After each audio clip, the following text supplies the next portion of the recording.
how to actually get it done. Promises made, promises kept. As you know from our announcements lately, every week is going to be Infrastructure Week. And this time, we'll actually be building stuff. President Biden's bipartisan infrastructure law is a once-in-a-generation opportunity to fix our crumbling infrastructure and invest in major projects that keep our economy working. In just the last 128 days, we have hit the ground running. Nearly $100 billion have been pushed out. Nearly $50 billion in notices are coming our way. We're making progress on ports, on airports, on clean energy and investments. This is the largest ever investment in broadband, rail, transit, clean energy, water, just to name a few. There are 375 projects in this bill, 125 of them are new, but I'm particularly excited about the announcement today, and I'm thrilled to be standing here with my partner, Secretary Pete Buttigieg, to talk about the infra, the mega, and the rural projects. $2.9 billion of investments to actually build big projects in the country, making it easier, simpler, faster, and better for the people of America. I'm thrilled to be here, and now I want to introduce to you Secretary Pete Buttigieg.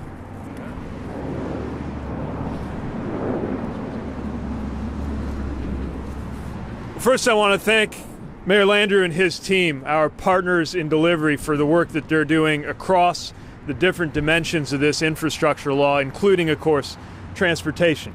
And I want to thank the National Park Service for hosting us here today and making sure this was a success. We've been traveling the country this year to see the pressing infrastructure needs that we've been hearing about, talking about, worrying about for decades. And through those decades of underinvestment, there's been a lot to see in terms of the need around this country. We've been hearing from people describing how poor infrastructure has affected their lives. We've seen ports, bridges, and tunnels that the country relies on that are part of the lifeblood of our economy, but that are depending on technology that's more than a century old. The Hudson River tunnels, the best technology of 1910, clearly in need of an upgrade. We talked to truckers and small business owners in rural areas from Arizona to Alabama about the costs to livelihoods and families when local bridges are closed. In Syracuse, we saw where a black community had been divided by the old construction of a highway and met leaders who were working with optimism and vision to establish new connections. And we've also seen how Americans are united around that urgent need to make these improvements. Now, because of President Biden's bipartisan infrastructure law, we are now able to answer that call with a historic investment. In recent weeks, we've launched the effort to fix an estimated 15,000 bridges around the country. We've put forward the largest ever investment in our port infrastructure development program to move goods more quickly and smoothly. And now we're taking another major step that is going to improve everyday life in America with a $2.9 billion commitment to communities across three programs: infra, a mega projects program, and the rural transportation program, rural surface transportation program. So together, mega, infra, and rural, representing $2.9 billion for transportation infrastructure projects like transit, rail, highways, freight, and a lot of bridges.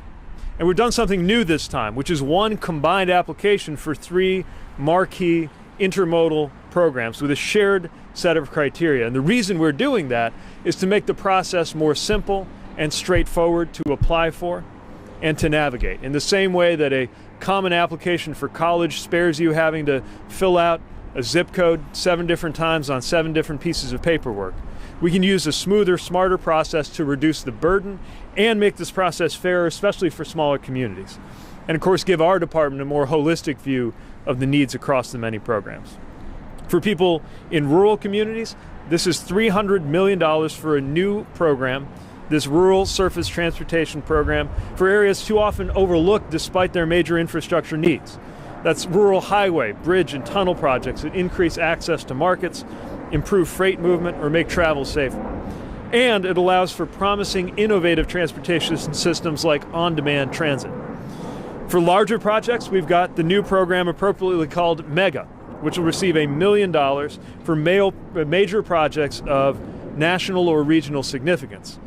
projects that are often too large or complex for other funding streams. This is where we can build the cathedrals of our transportation infrastructure in this country. Whether it's existing infrastructure that needs major modernization or new projects that are going to make a difference for a whole region. And then for communities of any size, large and small, and for the benefit of our supply chains, $1.64 million for the infra program. Now that program already exists, but thanks to the President's bipartisan infrastructure law, we have nearly a 50% increase in available funds, which is important because every single year we get far more applications than we can support. With the funding that we did have last year, we were able to do things like support a new inland container port with direct rail links for the Port of Savannah to move more goods more quickly and with less pollution, and a project to transform one of the most dangerous stretches of highway in the state of Nevada.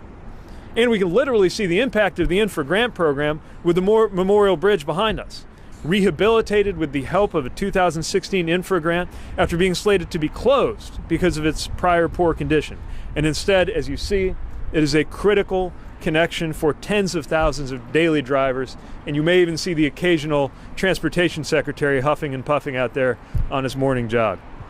So with today's funding announcement, we're able to bring that many more projects to that many more places where it's needed, and our team is committed to delivering on this in line with the President's vision of ensuring that these projects happen on time and on task and on budget, as Mayor Landrieu often likes to say. With that, I think we have a little bit of time for questions for either of us. Ben, are you going to quarterback? All right. Secretary and Mayor, let's take this one. Talk about how the problems has been overseas for a long time. Something like 1910, let's say. People have been waiting for a long time. But we look at the time now with supply chain issues, and I know that's a big one for both of you. How quickly can some of these applications be processed, money put into hands, or work done that would actually affect the issues we're seeing right now? So this money is set up so that we can make the awards this same calendar year. Now again, when it comes to the mega projects, these cathedrals, obviously a lot goes into that: planning, engineering, construction. Some of the other projects we think can happen on a quicker timeline. When you look across infra and some of these rural opportunities, we think those can move in shorter order. And of course, throughout this year, in addition to the 3 notices of funding opportunity we've combined into one for today's announcement, you're going to be seeing dirt moving and people on the job on everything from infrastructure programs we're supporting through the RAISE effort to those electric vehicle chargers that we want to get out as quickly as possible. And I would just reiterate to remind you that 110 days in, we've pushed out over $100 billion of notices to the states across the entire infrastructure plan as well.